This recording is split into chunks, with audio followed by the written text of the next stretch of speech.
And basically what Plantinga says is, define a maximally great being to be a being that is metaphysically necessary, omnipotent, omniscient, and morally perfect.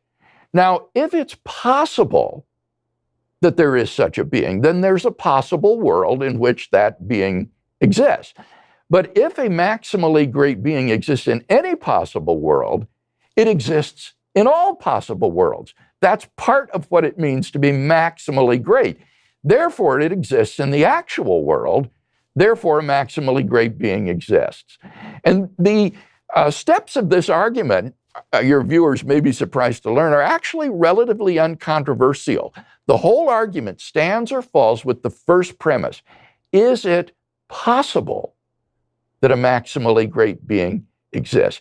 If you think it's possible that God exists, then you ought to believe that God actually exists. The atheist has to say not merely that God does not exist, but that it's impossible that God exists. So I've read from Genesis to Revelation in the Bible, and not once does anyone ever have an encounter with the true and living God and come away and say, oh, it's kind of boring and irrelevant. He said people encounter God and die. They encounter God and they are paralyzed with fear. They encounter God and they're overwhelmed with joy. They encounter God and they cry because all their hopes are realized. But nobody ever encounters God and says, that was boring and irrelevant. Well, when people say that about the Bible, it just says to me they've not encountered the God of the Bible. If you think the Bible is boring, then either you don't realize what you need, or you've never met the God that the Bible talks about. And very frankly, I do think there are a lot of people that are preachers by profession that have never met God.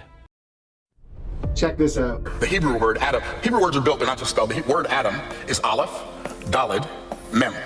Now, every Hebrew letter has meaning. It's not just spelled, it's built. Hebrew words are built. The letter Aleph is the letter that represents, God. And it's made from two yods and a vav. A yod is a hand and a vav is a nail. The letter that represents God is made of two hands and a nail.